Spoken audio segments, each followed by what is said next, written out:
আজকে আমাদের একটা আলোচ্য বিষয় হচ্ছে ক্রোধ, রাগ কেন হয়, এর বিজ্ঞানসম্মত কারণ কি, এর ফলে কি ক্ষতি হতে পারে আমাদের, এর সুদূর প্রসারী ফল আমাদের দেহে কেমন পড়বে, সবটা নিয়ে খুব অল্প সময় একটু আলোকপাত করতে চাইছি। আপনারা শুনুন, আপনাদের উপকার হবে, ভালোই হবে আপনাদের। নমস্কার। ছোট্ট গল্প দিয়ে শুরু করি, সেই ব্রাহ্মণীর গল্প। ব্রাহ্মণী তার নেউল অর্থাৎ একটা বেজিকে প্রতিদিন রেখে যেত, ওই বাচ্চা শিশু তাকে পাহারা দেওয়ার জন্য করে প্রতিদিন ব্রাহ্মণী চান করতে যেত। তো নেউল যথারীতি বাচ্চাটাকে পাহারা দিচ্ছে, এই সময় একটা বিষধর সাপ ঘরের মধ্যে ঢুকলো এবং ওই বাচ্চাটাকে ছবল দিতে উদ্যত হলো। সেই সময় সেই নেউল গিয়ে সাপটার গলা টিপে ধরলো।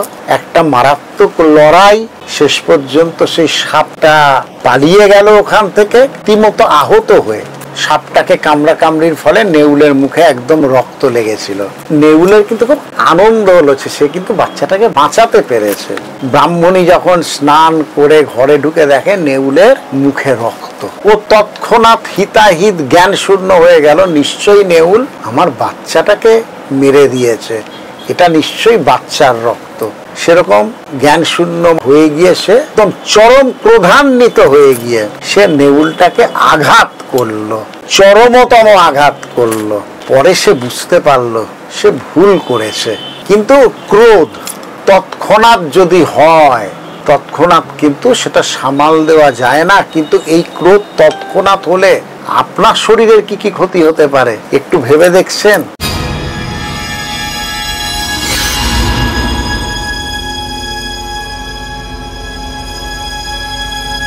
ক্রোধ হওয়া মানেই আপনার বয়স, বা যত বেশি ক্রোধ তত বেশি বয়স বাড়ার দিকে যাবেন। এর বিজ্ঞানসম্মত কারণ আছে।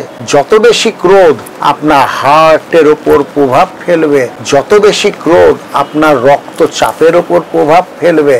আসুন আমরা একটু জেনে নিই ক্রোধ হলে কি হয়। যে মানুষের ক্রোধ যখন ভীষণ বেশি হবে কেন হয়? অ্যাড্রিনাল যে আমাদের গ্রন্থি আছে সেখান থেকে মেটানেফ্রিন, নরমেটানেফ্রিন এই দুটো হরমোন নিঃসৃত হয়, ক্রোধকে আরো ত্বরান্বিত করে, আরো বাড়িয়ে দেয়। ক্রোধ যত বেশি হবে তত এই হরমোন দুটো বেরোবে দেহ থেকে। এরা কি করে? এরা হার্টের ওপরে প্রভাব বিস্তার করে, এরা রক্তচাপের উপরে প্রভাব বিস্তার করে, হার্টবিট বাড়বে, পালস বিট বাড়বে, সোয়েটিং অর্থাৎ প্রচুর ঘাম হবে, প্রেসার বাড়বে। এর ওপর আবার আছে, এর ওপর আরো বিস্ফোরা কি জানেন? ক্রোধ কারোর হলো, আবার আপনারা সিগারেট খেতে শুরু করে দিলেন, মানে আরেকটা যুক্ত হলো তার সাথে।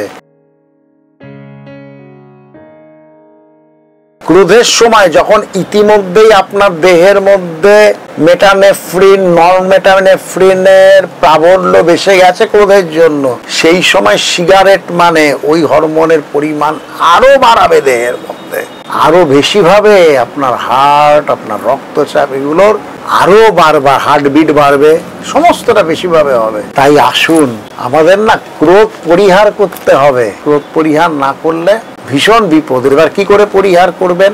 ফাস্ট অ্যান্ড ফাস্ট, প্রথম প্রাণায়াম করা, যোগব্যায়াম করা, হাঁটা, আর নিজের সঙ্গে নিজেকে কাউন্সেলিং করা যে আমি রাগের মধ্যে যাব না। অনেকে বলে একটা ভালো উপায় আছে, 1 2 3 4 5 6 7 8 9 10 11 12 13 14 15 16 17 18 19 20। ক্রোধ যখন হবে একটা টিপস, সেটা আপনি 20 থেকে নামতে শুরু করুন। 20, 19, 18, 17, 16, 15, 14, 13, 12, 11, 10, 9, 8, 7, 6, 5, 4, 3, 2, 1 এইভাবে বলতে শুরু করুন। ক্রোধ দেখবেন অনেকটা প্রশমিত হয়েছে। ক্রোধ বেশিক্ষণ দেহের মধ্যে পুষে রাখবেন না, বারবার ভেরি ফ্রিকুয়েন্টলি ক্রোধকে দেহেতে অ্যালাও করবেন না, কারণ আপনার শরীরের বিভিন্ন অঙ্গের ওপরের মারাত্মক প্রভাব। আসুন ক্রোধ পরিহার করি আমরা। আমাকেও করতে হবে আরো বেশি, আপনাদেরও করতে হবে।